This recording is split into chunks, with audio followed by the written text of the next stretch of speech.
श्री नारद जी के उपदेशों से दक्ष पुत्रों की विरक्ति तथा श्री नारद जी को दक्ष का शाप एवं दक्ष की 60 कन्याओं के वंश का उल्लेख।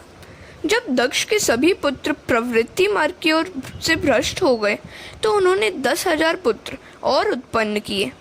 वे भी नारद जी के उपदेश के निवृत्ति परायण हो गए। ऐसा होने पर प्रजापति दक्ष ने क्रोधावेश में नारद जी को श्राप दिया कि तुम कभी भी एक स्थान में नहीं रह पाओगे, तुम्हें हमेशा भटकते रहना पड़ेगा। नारद जी ने दक्ष के शाप को स्वीकार किया और दक्ष से कहा, मैं तुम्हें शाप के बदले में वरदान देता हूँ कि तुम्हारे घर बहुत सी पुत्रियाँ उत्पन्न होंगी, अतः संन्यास उन्हें देने का प्रश्न ही नहीं रहेगा। नारद जी ने दक्ष को आशीर्वाद दिया। जो शाप का बदला आशीर्वाद से दे वही संत है। सहनशीलता का निर्वाह ही साधुता है। सहन करना तो संतों का धर्म है। जड़ चेतन सभी में जो ईश्वर का अनुभव करता है उसके मन में राग द्वेष कभी उत्पन्न नहीं होते। ब्रह्मा ने सभी इंद्रियां बहिर्मुख बनाई हैं। ये इंद्रियां जब अंतर्मुख हो जाती हैं तभी आनंद की प्राप्ति होती है और तभी जीव और शिव का मिलन भी होता है। जब तक भाव द्वार बंद नहीं हो करोगे तब तक अंतस के द्वार खुल नहीं पाएंगे। सुखदेव जी वर्णन करते हैं, राजन, फिर आगे चलकर दक्ष के घर 60 कन्याओं का जन्म हुआ। इनमें से अदिति के घर 12 संतानें हुई।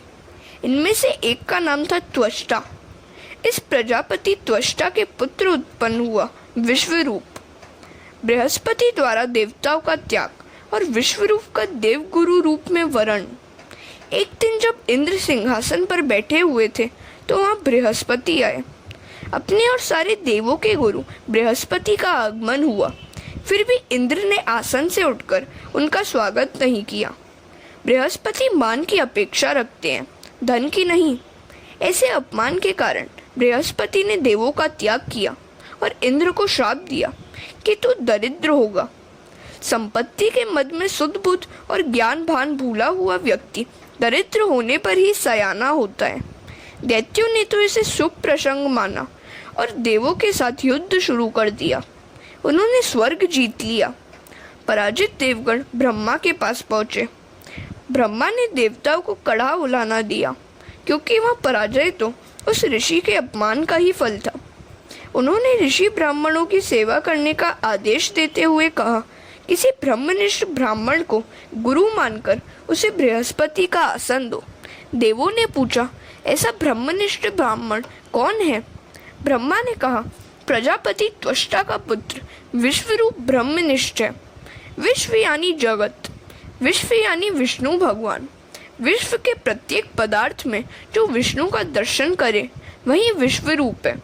जिस प्रकार सुनार की दृष्टि में आकार का नहीं सुवर्ण का महत्व ही अधिक है, इसी भांति ज्ञानी पुरुष भाम्याकार को महत्व नहीं देते। आकार में से ही विकार उत्पन्न होते हैं। विश्वरूप सभी जड़ चेतन में ईश्वर की झलक देखता था। शत्रु को भी शत्रु भाव से नहीं ईश्वर भाव से देखो। सभी के प्रति सद्भाव रखना कठिन है।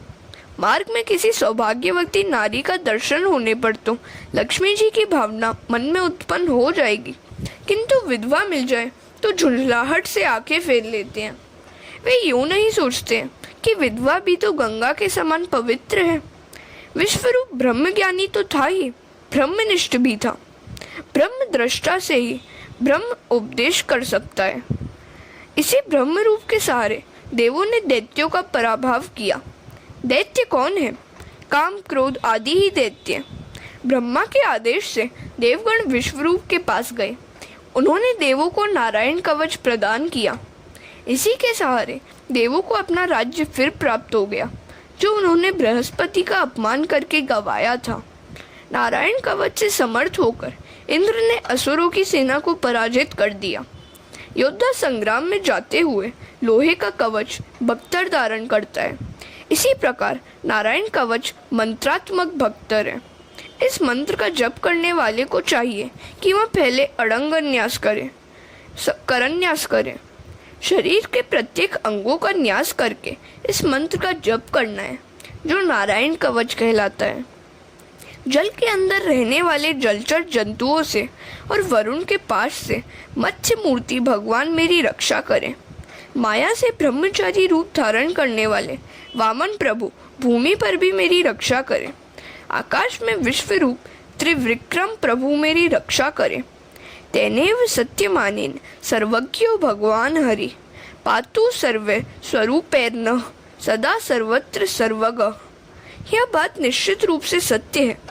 इस कारण से सर्वज्ञ सर्वव्यापक भगवान श्रीहरि सदा सर्वत्र सर्व स्वरूपों से हमारी रक्षा करें। नारायण कवच का यह अंतिम श्लोक महत्वपूर्ण है, याद रखने योग्य है। डर लगने पर मनोद्वेग के समय इसका पाठ करो। मेरे एक ही भगवान अनेक स्वरूप धारण करके क्रीड़ा कर रहे हैं। स्वप्न में से अनेक की उत्पत्ति होती है। स्वप्न का साक्षी कल्पित होता है।